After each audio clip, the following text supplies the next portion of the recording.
MBC가 김성태 오보 냈잖아요. 그래가지고 그 여기 사진에 나오는 이분, 네네. 서울 강서에 있는 이분이 KT 저 회장으로 지원했다, 사장으로 지원했다. 근데 그게 아니라 비례대표 김성태. KT 채용 비리가 있는 김성태가. 그렇죠. 그래서 막 이 사람은 이제 KT 채용 비리가 있다고 의혹을 받았었죠.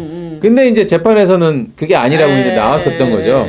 근데 이렇게 하면서 여기서 이제 김성태, 근데 진짜 웃기는 거는 김성태 이분의 이 과거 녹취를 쓰면서 정작 이 사람한테 물어보지도 않았다는 거야. 그러니까. 그러면서 과거에 KT에다가 이 청탁 그 채용 의혹을 받아놓고서는 어떻게 이렇게 할 수 있느냐 이런 식으로 이제 이제 몰아간 거죠. 근데 이건에 대해서 데스크가 감봉 2개월, 기자가 감봉 1개월을 받았다라는 거예요. 다음 페이지 보시면은 김아무개 부장에게 감봉 2개월, 홍아무개 취재기자에게 감봉 1개월을 내렸다. 네네. 이런 내용인데 이제 기자가 작성한 원고는 문제가 거의 없었는데 데스크가 수정하는 과정에서 뭐 이런 식으로 김성태 그 채용 청탁 관련된 얘기를 더 추가했다라는 게 MBC의 얘기인데 아무리 그래도 이거 자체가 웃기는 소리죠. 그렇죠. 애초에 뭐라고 보도했었냐? 사장에 지원했던 김성태 전 의원은 사장에게 직접 KT 사장에게 직접 자녀의 정규직 채용을 청탁한 사실이 인정돼 유죄를 선고받기도 했다. 네네. 자녀 채용을 청탁했던 인사가 이제는 아예 청탁에 나섰던 세 회사의 사장에 공모했다. 이런 식으로 이렇게 이제 나가면 이제 개딸들 또 이거 그렇죠. 보고 지금까지 또 그렇게 믿는 이것도 보도하면 아마 내가 보기 민주당 지지자의 80%가 김성태가 지원했다고 믿는다. 근데 이런 MBC가 어떤 짓을 했느냐? 다음 페이지 보시면은 이거 이제 뉴데일리에 나온 MBC 2017년 잔혹사 이 얘기예요. 네. 근데 MBC 정상화위원회라는 데서 했던 짓이 뭐냐? 총 262명을 조사해서 12명에 대한 징계를 요구했고요. 징계를 받은 8명이 MBC 노조나 MBC 공정방송 노조. 그러니까 언론 노조는 한 명도 없었어요. 이런 식으로 했었고요. 그다음에 허무어 기자라는 사람이 있었는데 이 사람이 다음 페이지 세월호 참사 특별조사위원회 활동을 의도적으로 흠집내는 기사를 보도했는지 과정에서 취재기자에게 객관성 없는 특정인을 인터뷰하도록 강요한 사실이 있는지 뭐 이런저런 거 해가지고 5차례에 걸쳐서 출석을 요구하기도 했고 명백한 오보에는 1개월 그러니까 징계를 해놓고 그때 조사하면서 이랬다는 거예요. 김장겸 본부장이 지시한 거 맞죠? 다음 페이지. 그냥 예 아니오로만 합시다. 김장겸 본부장 지시가 있었습니까? 이런 식으로 얘기하다가 내가 허 부장을 위해서 하는 얘기야. 이거 그대로 올라가면 중징계야. 협박까지. 그 다음에 허무 사회 이부장이 알아서 한 것이고 전적으로 다 책임지게 시켰습니다. 네가 독박 쓸래? 뭐 이런 얘기죠. 그 다음에 뭐 이런 거 뭐 박상욱 국장이나 김세희 얘네들 조사 거부한 거와 지금 선배하고 똑같다. 이런 식으로 해가지고 다 똑같게. 김세희가 그 김세희야? 그렇죠. 가세영 김세희? 네네네네. 그렇습니다. 하여튼 이런 식으로 이제 협박을 했다는 거고요. 다음 장 보시면은 현원섭 기자라는 이 분도 해고를 한 다음에 이분은 해고를 당했는데 뭘로 해고를 당했냐면은 이거 2017년 18년이잖아요. 2018년이잖아. 한 5년이 더 된 2012년에 대선 좀 전에 안철수의 표절 의혹을 보도한 게 있어요. 이게 박근혜 대통령 될 때죠? 박근혜 문재인 대결 시점에. 근데 그 당시에 안철수가 11월에 문재인하고 다니라고 했어요. 그때는. 맞아. 그때는 안철수가 내가 보수 쪽으로 갈 수는 없다. 뭐 이런 식으로 얘기하면서 문재인하고 뭐 이게 단일화 협상을 하고 있었을 때죠. 안철수의 비극이 이때 시작된 거지. 그렇죠. 더 할 수 없을 만큼 양념치를 당하며 안초딩 되면서 그렇죠. 거의 사실상 그냥 후보 단일화를 했다기보다는 근데 이제 재물이 됐던 거지. 이게 이제 이쪽 MBC 정상화위원회라는 애들은 이거를 그때까지 이걸 기억을 하고 있었던 거야.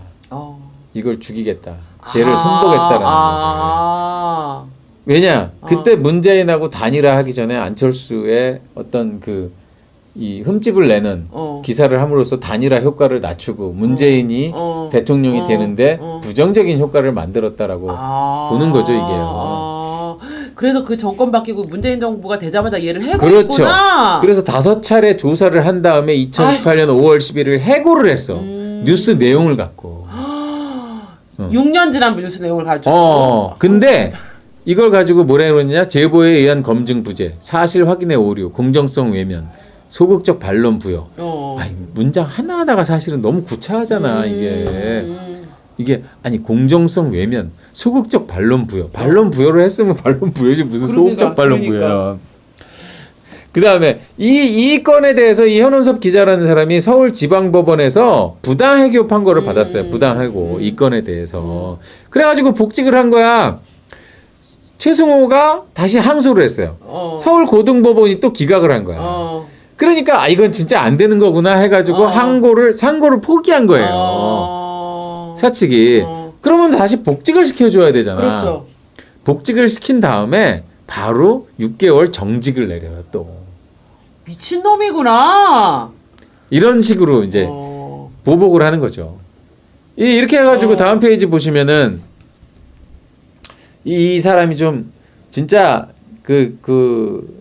진짜 사연을 들으면 정말 표절 의혹 하나 때문에 지금 이렇게까지 그러니까 워싱턴 특파원은 근무하다가 소환돼서 해고 때까지 2달 반 가까이 부서 발령을 받지를 못한 거예요.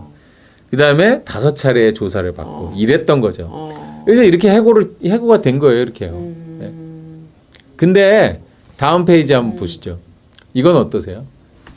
이게 2021년 얘기예요. 김건희 박사 대선 때 논문 표절. MBC 기자가 김건희 여사의 박사학위 논문 표절 의혹을 취재하면서 어떤 일이 있었냐면은 파주시를 찾아갔어요. 예. 주소지 앞에 가가지고 주차된 차량의 전화번호를 보고선 이제 관련된 교수죠. 김건희 여사 지도교수. 지도교수 여기서 그 차에 있는 전화번호를 보고선 전화를 걸은 거야. 놀라운 진짜. 그래서 여기서 진짜 제가 경찰인데요. 좀 물어볼 거 있습니다. 뭐 해가지고 그렇게 한 거예요. 그렇게 해가지고 이게 난리가 났잖아요. 이거 뭐 경찰 사칭. 그렇죠. 일종의 그 사이비 기자가 하는 짓을 한 거잖아. 근데 이게 터졌을 때도 MBC 윤리위원회가 가동이 되지 않은 거예요. 이 여자는 실제로 양형을 받았는데도. 이거 벌금 150만 원을 받았다니까요, 이거에 대해서. 근데 해당 기자는 해고가 아니라 정직으로. 그다음에 그 당시 보도본부장이 사직을 했는데 다음에 자회사사장으로 갔다니까. 어머나. 다음 페이지 보시면은 이랬잖아요. 본사 기자 취재 윤리 위반 확인 사과드립니다. MBC가 사과를 해놓고선도 이런 식으로 한 거야. 근데 안철수 그걸 가지고 이렇게 했다는 거죠. 근데 이 얘기가 처음 이제 나온 게 이거잖아요. 김성태 오보. 응? 김성태 오보 한 거 가지고 지금 아이고. 감봉 1개월.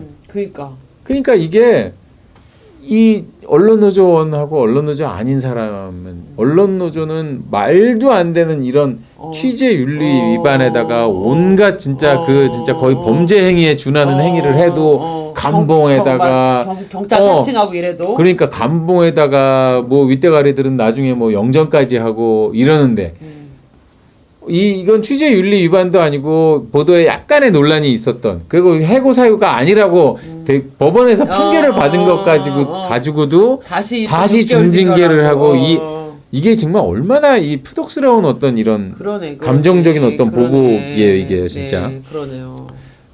근데 이걸 또 부추긴 게 있어. 미디어 오늘의 2013년 그러니까 아까 그게 2012년 10월 달이잖아요. 한 5개월 정도가 그러니까 8개월 정도가 지난 거죠. 2013년 6월 25일 미디어 오늘 기사를 보면은 안철수 논문 표절 오보낸 MBC 기자 여전히 무사하다. 이거 너네 왜 안 죽이고 있어? 지금 이러고 있잖아. 어머나. 미디어 오늘은. 이 미디어 오늘이 지금 네이버의 제2 언론사입니다. 그렇죠. 그리고 미디어 오늘의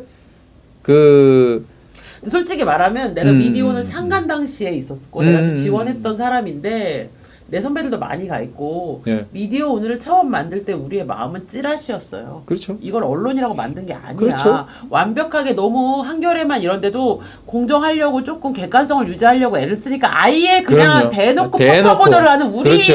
기관지를 가짜에서 만든 게 미디어 이게 오늘 사실 기관지예요. 오마이뉴스야. 언론노조가 50% 그러니까요. 이상의 지분을 그러니까요. 갖고 있어요. 민노총이. 그러니까 이거를 만들 때 우리는 찌라시를 만드는 마음으로 만들었지 그렇지. 이걸 언론이라고 만든 게 아닌데 이게 이렇게 공정 언론처럼 네이버에까지 올라갈 줄이야 상상도 근데 못했네요. 미디어 오늘의 내용을 하나하나 이 어떤 그 비판적인 시각을 갖고 보면은 지금도 언론이 아니에요. 그냥 그러니까. 기관지예요. 그러니까 우리가 민노총 기관지야. 우리가 왜 그 대선 때 막 가세현 같은 거 보면서 열광했잖아요. 그렇죠. 보수들이 음. 그냥 가세현 만드는 마음으로 만든 게 미디어 오늘이야. 그렇죠. 근데 얘가 지금 언론사라고 네이버 제휴평가가 돼가지고 무슨 대단한 걸 하는 것처럼 이렇게 나온다는 게 어이가 없는 거지. 황당한 거죠. 어. 네. 하여튼 뒤로 가시면은 뭐 이런 짓을 한 거에 대해서 뒤가 아니라 앞으로 가시면은 이제 저 MBC 최승호하고 네. 박성재가 이제 기자들에 대해서 부당 노동 행위 이거로 이제 기소가 됐습니다. 네네. 이번에요. 그래가지고 다음 페이지 보시면은 이제 뭐 이런 내용 언론노조 MBC 본부가 진행한 2017년 파업에 참여하지 않은 기자들을 취재 업무에서 배제해 불이익을 줬다며 네. MBC 최승호 MBC산 사장 그다음에 보도본부장, 취재센터장, 박성재는 지난번 사장이죠. 한정우 전 보도국장 4명을 노동조합법 위반 혐의로 불구속 기소했다. 이렇게 이제 이런 게 나왔고요. 지난주에요. 놀랍지 않습니까? 여기 좌파가 우파를 탄압해서 부당노동행위로 기소했다는 건 대한민국 역사상 최초의 일이야. 양승동도 근로기준법 위반으로 벌금 300만 원 대법원 확정됐어요. 네. 그다음에 그걸 왜 안 지킵니까 좌파는? 그러니까 노동자가 노동자를 탄압하고 핍박하고 착취하고 그러니까. 이게 진짜 내가 어제 얘기했다니까 진짜, 이제 우파가 미쳐버려. 근로기준법을 준수하라고 분실하게 생겼다니까 지금. 나 진짜 어이가 없네. 근데 최승호는 다음 페이지 보시면 이 사건 그 고소의 본질은 범죄자가 피해자를 처벌해 달라는 적반하장이다 또 이런 소리를 하고 있어요. 이게 적반하장이죠. 예. 김은경 범죄가 있냐 없냐가 중요한 게 아니고 정치 탄압이냐 그렇죠. 아니냐가 중요한데 똑같은 얘기 아닙니까 이 정도면. 다음 페이지 보시면 최승호 이제 자기 SNS에서 뭐 이런 소리를 했다라는 거죠. 근데 검찰과 고소를 한 사람들의 상상의 산물이지 실제 존재하지 않는 것이다. 뭐 한번 보죠 뭐 나중에. 네. 박성재는 어디 바르셀로나를 여행하고 있었대요. 참 팔자도 좋아요. FC 바르셀로나 홈 경기도 보고 뭐 지금 그랬답니다. 사장 아니야? 네. 아니 사장 잘렸잖아요. 잘린 게 아니라 임기 끝나가지고. 그러네. 근데 근데 뭐 페르선임 했지. 아니 이상한 안영준이라는 사람이 호라이요. 지금 좀 사장으로 돼 있잖아요.